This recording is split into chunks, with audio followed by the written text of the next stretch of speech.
What's up, guys, and welcome to this. This is your WWE Money in the Bank 2025 review show. I'm your host LK from the SOS Wrestletalk YouTube channel. If you haven't done so already, hit the like button, drop a comment on your thoughts and opinions on this premium live event, and smash that subscribe button if you haven't done so already.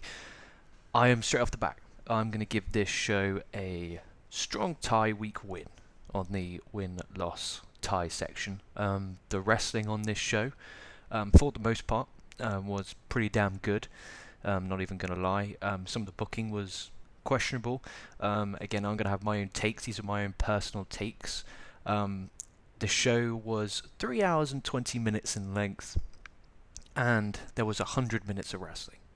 So that means only half of the time spent watching this premium live event was actually watching in-ring action, which is always a problem with WWE events. So many video packages, so much bullshit. And what's crazy is the video packages they do hyping these shows make Raw and SmackDown look fucking so much better than what they actually are.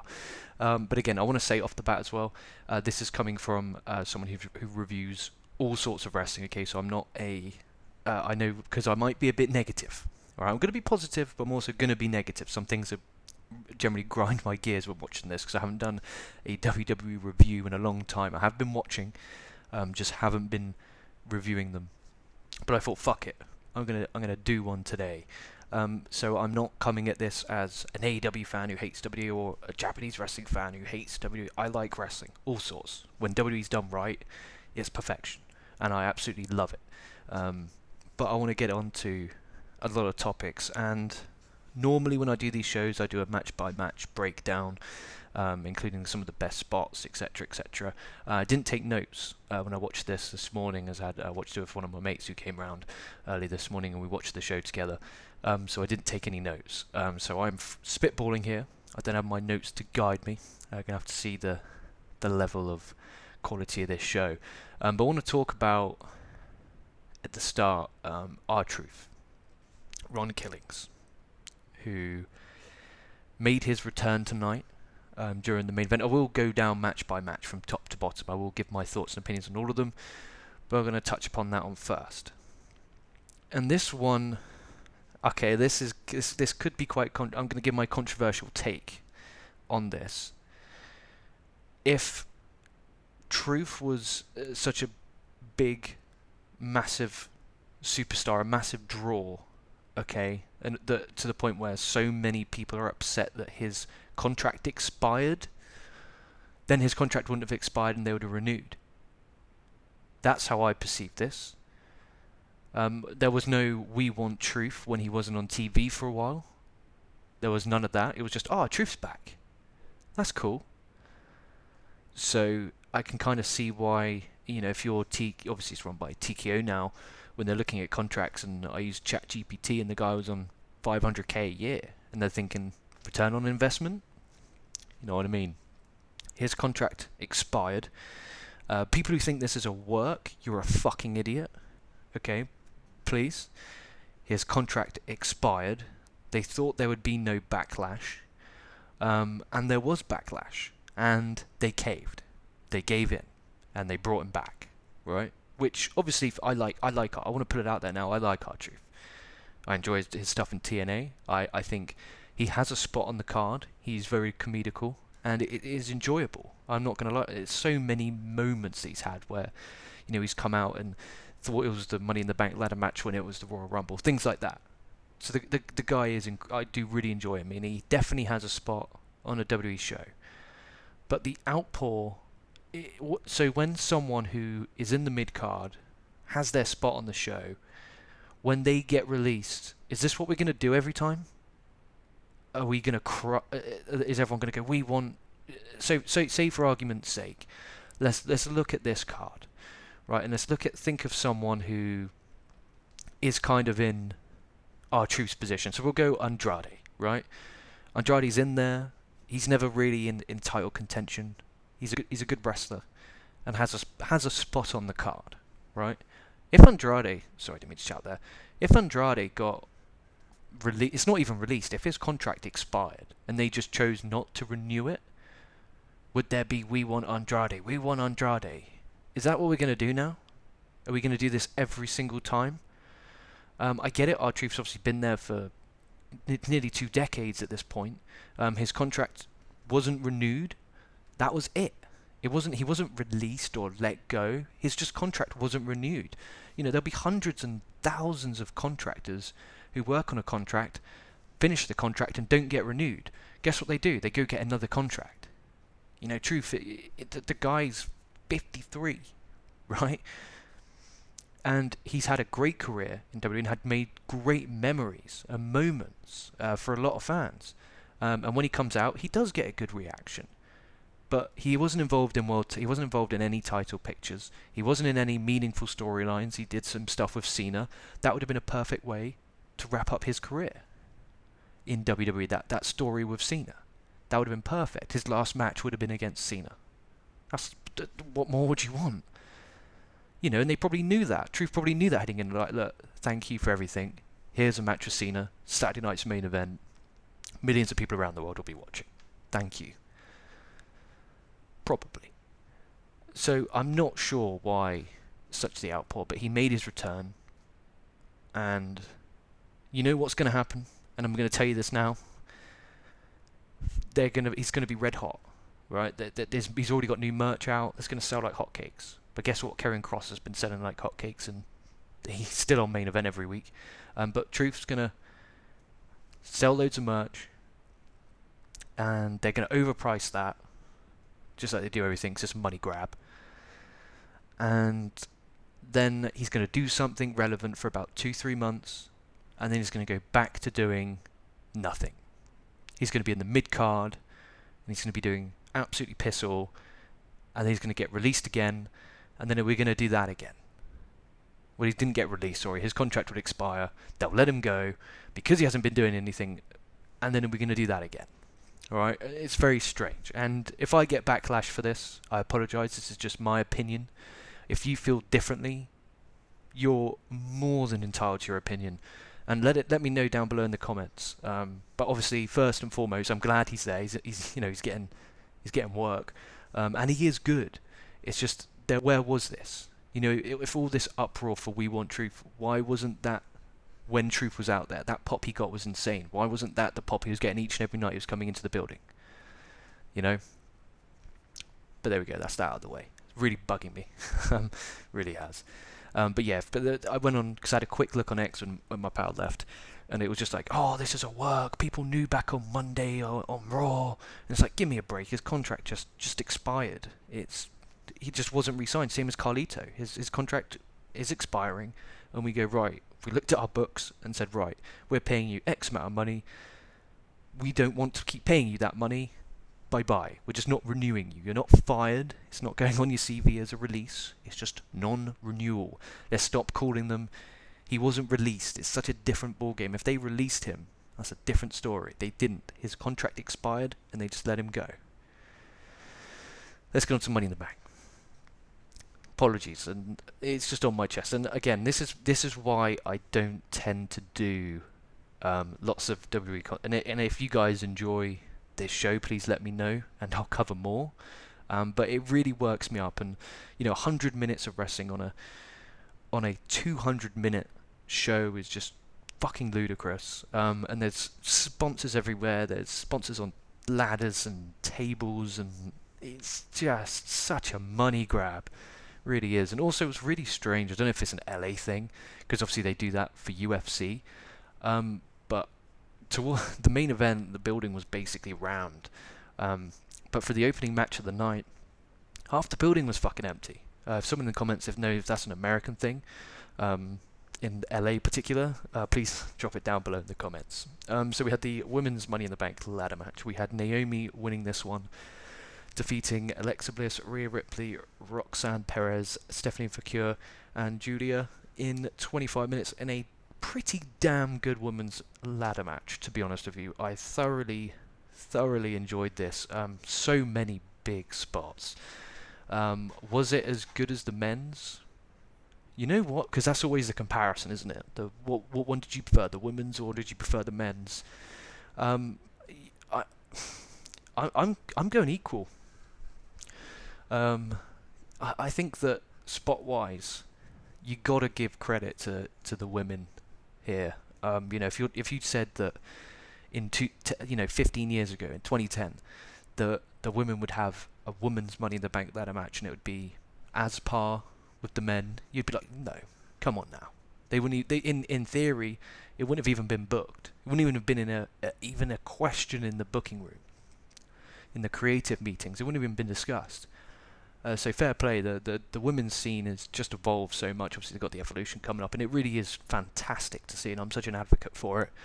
There were so many really good spots. The one in particular, the nasty one, was a front suplex Alexa Bliss took right on her stomach. That was absolutely brutal.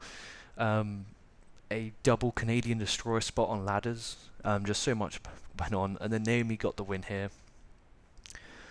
A lot of people were expecting Naomi to win. Again, it's different because obviously everyone's got different social media feeds. So you can follow me on Twitter at LK Wrestling, by the way. So the one I was looking at in particular did have Naomi as the favourite, and that's who, me and my mate go, Naomi's got this. Hopefully it's a good match. Hopefully everyone's safe, and everyone was. Also shout out Stephanie Vacure, who did 3 matches in under 24 hours. She wrestled in a 6-women's match on SmackDown, tag match at Worlds Collide. Go check out my Worlds Collide review if you haven't yet. And also this, and she's incredible. What a talent! Absolutely phenomenal. I honestly, I do believe, and I'm going to call it out here now, it would be criminal if she doesn't win the Royal Rumble this year. Calling out there now. Win the Royal Rumble. Go on. Lose the match at WrestleMania. Because then you build that character. If you win and then win, there's money in the chase. And that's WWE have always known that. And always good at that. Look at Cody. There was big money in that chase. So I do think that's my prediction here. Stephanie Vacure, as long as she stays healthy and stays injury free, I see her as winning this year's Royal Rumble, and hopefully she does. I'm a big fan. I'd love to see her, Rhea Ripley, Women's Championship in one of the big matches at WrestleMania, because she's really over, really is. Then we had a singles match for the IC title with Dominic Mysterio defeating Octagon Jr. in just under 5 minutes, and a match made on Worlds Collide after Dominic got involved with a heated brawl with Octagon Jr. after his 6-man tag.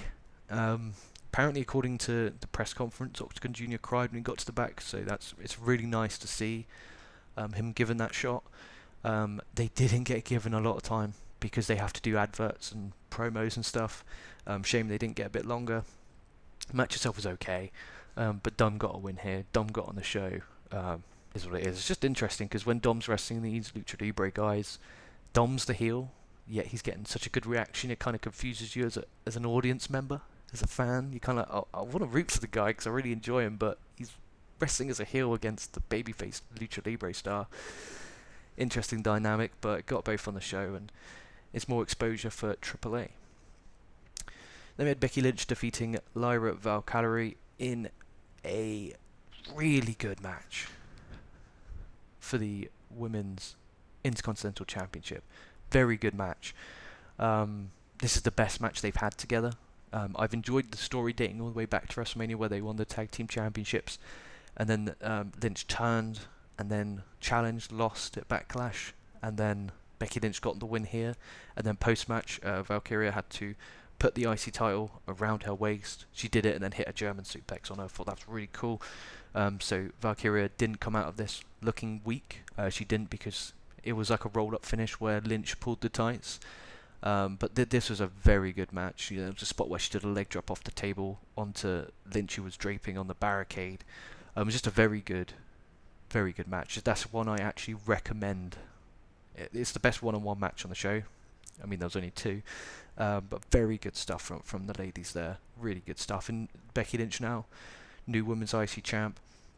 Hopefully over these next few months we see her working with the likes of Stephanie Vacure, Julia, Roxanne Perez, Bayley. That one's good. My prediction is SummerSlam we're going to get Bayley versus Becky Lynch, simply because obviously Becky Lynch presumably took out Bayley the night before their tag match at WrestleMania, so Bayley will want her revenge. So I reckon we'll get Bayley versus Becky Lynch at SummerSlam. But hopefully now we get Becky as the heel, working with these baby faces from the women's division, the younger talent that are coming through. So all in all, really good stuff there, no complaints. And then we had the men's one. We had the men's Money in the Bank ladder match. We had Seth Rollins defeating Andrade, El Grande Americano, LA Knight, Penta, and Solo Sikoa. Fuck me. So much happened in this one. This was a really good match. You know what? At the start of the show I said win, loss, tie. I'm going weak win, because the actual wrestling on this show was very good. There were so many crazy spots. Andrade doing the sunset flip powerbomb off the top. That was really nice. And then Paul Heyman telling his guys to come out, and Bron Breakker hits this crazy running spear onto Gable on the outside. Bronson Reed then hits the tsunami off the top, and then Jacob Fatu's music hits. Him and Jeff Cobb come out. He's called something. He's Jeff Cobb. I'll figure that out when it comes to it. They come out. They have a big brawl. Breakker takes out Cobb with a spear through the barricade. It looks like Solo's going to win. I just want to say as well. Okay, I'm going to put this out there now. I'm not really a big Solo fan. When I see him on a match card, I'm like, oh, right. I don't think he's shit. I don't particularly enjoy it. All right. His character over the last few weeks, he's doing a lot more mannerisms with his face and his body, and it feels like acting. You know, before when he was serious, I believed it. He's doing these kind of facials and like movements that I just don't buy, and I don't think he buys it. I don't know why he started doing it. Maybe it's because he's obviously been around Jacob Fatu, his mannerisms are very big and very expressive. He's trying to like learn a little bit from that, if you will. But I watch that and I don't buy it. I'm like, oh, whatever. Same as Andrade, by the way. I want to say Andrade was my 2024 worst pay-per-view match of the year when he wrestled Rusev or Miro on AEW's Worlds Collide in a match that World's End, which was truly dreadful.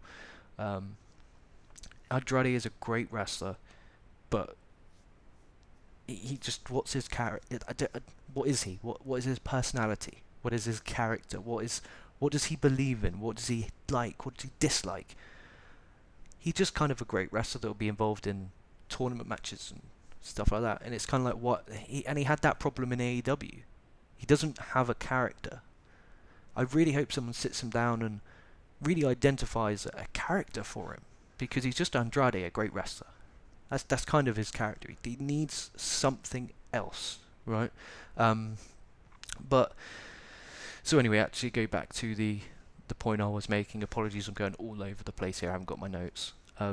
So Solo's climbing up the ladder, and Jacob Fatu grabs his ankle, and then screams, "I hate you!" Bam! Hits a big super kick, and then does a Solo slam off the apron through a ladder which was set up in between the barricade and the ring. That was awesome. A massive pop for Jacob Fatu. And I'm presuming we're going to go Jacob Fatu down Solo Sikoa road. Hopefully Solo can go back to being his character being a bit more badass rather than doing these weird mannerisms, and hopefully we can do that. But Solo versus Jacob Fatu. Let's put the rocket to Jacob Fatu and see what he can do with it down the road. And then potentially next year it could be Jacob Fatu winning the thing. And then Seth Rollins climbed up after a curb stomp to LA Knight, climbed up and brought the briefcase down, which I get, it makes sense. Putting your briefcase on, the biggest star in the match possible. It makes sense storyline wise, especially when he's involved with stuff when Reigns comes back and Punk. Having that briefcase involved adds a big threat element, especially to Jey Uso. And they're cashing on Jey Uso would get insane heat. So from that perspective, I definitely dig it. I definitely buy it. And it makes sense. I'm not saying it doesn't make sense. I'm not saying it was the wrong choice, but there is a but. You got LA Knight and you got El Grande Americano. You know, El Grande Americano had an incredible match against Vikingo at Worlds Collide, which everyone should go check out. It's free of charge on YouTube. But LA Knight, man, he is in such a it's a strange spot to be in. I think it's every time Money in the Bank comes round, you're like, this is going to be the year LA Knight wins. Are we at the point now where we're done with this experiment, this LA Knight plan? Is he going to go back now and fight for the US title for the next year, until next year's Money in the Bank? Why can LA Knight win? Why? He's over as fuck.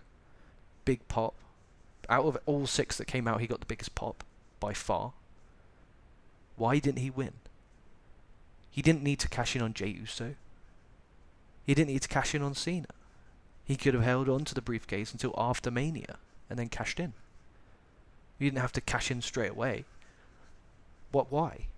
Same as El Grande Americano. What a story that would have been. And you build people up. You then take these people to that level. Really strange. Breaks my heart a little bit. Really think it would have done a lot for the career of LA Knight. Then we had main event time. We had Cody Rhodes and Jey Uso knocking off Cena and Logan Paul. Cody pinned Cena. R-Truth, Ron Killings, made his return during this show, during this main event, to cost John Cena the match. We don't have an explanation. We'll have to find out on Monday. Presumably, maybe because of Cena beating him at Saturday night's main event. Who knows? But the match itself was okay. The first, say, 15 minutes of this were your standard sort of house show kind of main event of Raw type match, and then final 10 minutes it all picked up. And obviously, Ron Killings coming out and attacking Cena, revealing that it was him, was amazing, and it was an amazing moment. Don't get me wrong. I just hope that's not the new precedent, because that's still a roster spot that's being taken up. That's how I view it, anyway. But I'm happy for him, and I tell you what, I hope he has a great run. I really, really do. I hope he has the next few years where he's main eventing upper mid card. I really do hope. But my prediction is Ron Killings for the next 2 months is going to be mega hot, and then it will fizzle out, and the same thing will just keep happening. I just hope that's not the new kind of precedent. But the match itself was, again, it was okay. Again, it was nothing memorable besides the last 10 minutes. The moonsault, the springboard moonsault that Logan Paul did was absolutely insane through the table. Unbelievable. But, I mean, at the end of the day, it was an incredible moment having, Killings come out. You didn't expect it. No one in the crowd expected it. There was We Want Truth all online. On the Worlds Collide video, because watch on YouTube, on the side it was just We Want Truth, We Want Truth. Now he's back. Hopefully people fucking stick with that. But back to LA Knight, man. How many more... Triple H in the post-show comments, LA Knight's on the upward trajectory. He just has to be patient. It's like... We've been saying this now for like 3 fucking years. 2 years, sorry. So last year... Okay, maybe not. But the year before, he was so over. And there was a point where he was just about to grab the briefcase, and obviously Damian Priest pushed him off. And then Damian Priest went on to win. That should have been LA Knight. But we digress. But overall, in-ring wise, solid show. Rollins winning men's Money in the Bank makes sense storyline wise. I think it was a trick missed there, not giving it to LA Knight, because you've already got Seth Rollins, who's already established, man. He's already a major star. You then could have took LA Knight or Chad Gable and pushed them up to join him. It's as simple as that. But they didn't do that. It is what it is. So yeah, overall, pretty damn good show. I apologise for giving it a strong tie. I'll give it a weak win. The wrestling on the show was pretty damn good. So with that in mind, guys, let me know what you think about this year's Money in the Bank down below in the comment section. Hit the subscribe button if you haven't done so already. Check out all the videos that have been uploaded over this weekend. We did a TNA Against All Odds review and a Worlds Collide review. So with that in mind, guys, I promise you I will not leave it as long, doing a W pay-per-view. And if you don't want me covering W on this channel, please let me know, and I won't. But if you want more, let me know and I'll happily cover more. Because it's quite nice actually coming on here being a bit angry about booking and things like that, but it is what it is. But it's a big money grab. That's all it is. Once you learn to accept it, you just move on with it and try and enjoy the actual wrestling, or half of the show. Imagine that. Imagine that. It's absolutely ridiculous. So anyway, stay safe, stay well. I'll be catching your asses down the line.